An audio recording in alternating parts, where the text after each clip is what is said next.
This was the picture Washington never wanted broadcast. A Canadian Prime Minister positioned before a massive refinery, the Canadian flag rising behind him, the Rocky Mountains stretching across the horizon. Not in Ottawa, not inside Parliament, in Calgary, the heart of oil country. And he wasn't requesting anything.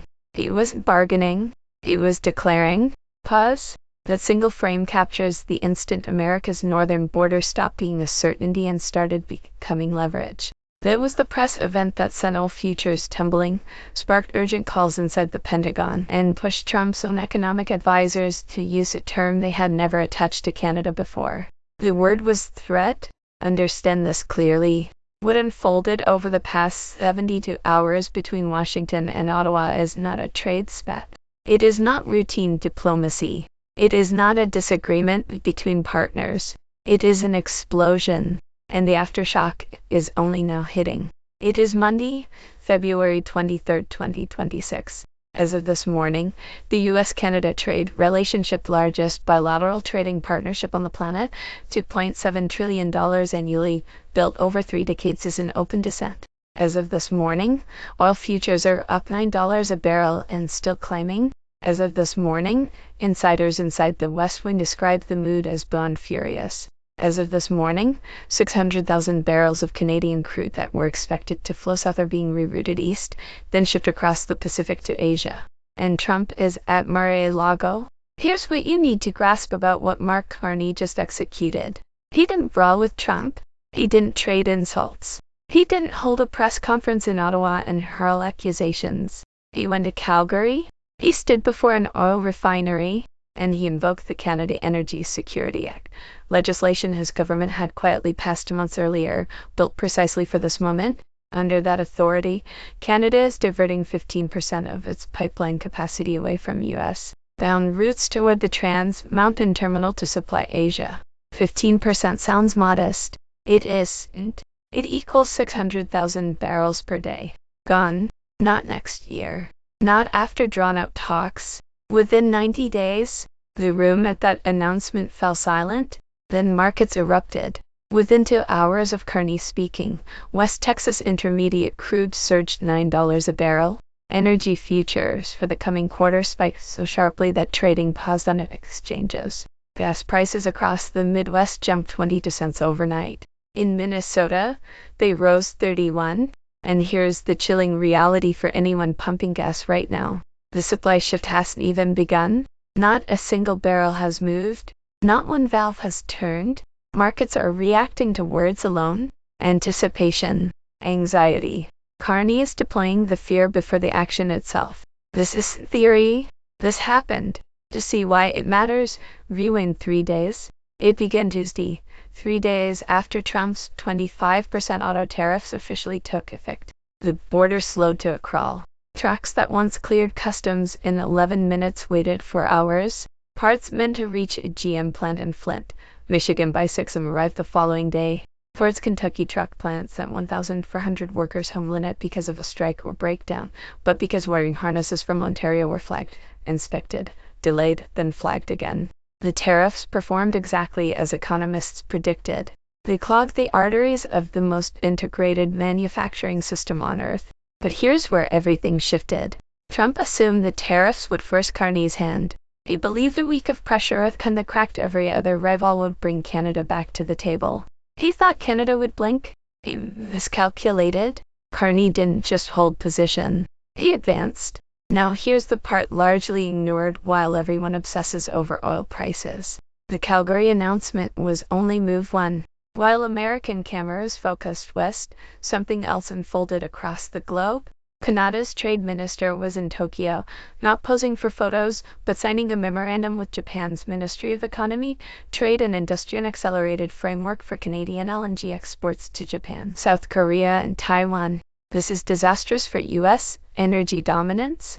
For years, America has been a leading LNG supplier to Asia, a pillar of its energy diplomacy.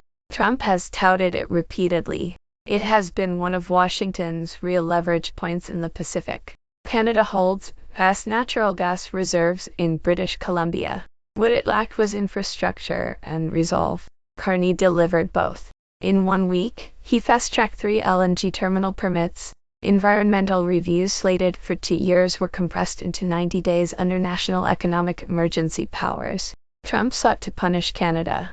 Instead, he handed Carney the political cover to do what no Canadian leader managed in a decade: build the export capacity to supply the Pacific Rim. By squeezing Canada, Trump nudged it toward Asia's largest buyers. And those buyers are delighted. They've wanted alternatives to U.S. energy for years. Carney just presented one. This is no longer a trade fight. It is a restructuring of global energy architecture unfolding in real time because of decisions made in the White House. Technically, here's why the oil diversion hit so hard. U.S. refineries, especially along the Gulf Coast, are in generic facilities. They are calibrated for Canadian heavy crude. Its viscosity, sulfur levels, chemical profile, that's what the machinery is built around. You can't simply swap in Saudi light crude and proceed. The chemistry fails. The hardware fails. Retooling a Gulf refinery for a new crude blend takes years, billions of dollars, and regulatory approvals that drag even longer. Carney understands this. He led the Bank of Canada. He has studied every audit, infrastructure analysis, vulnerability report. He knows which refineries rely on which pipelines.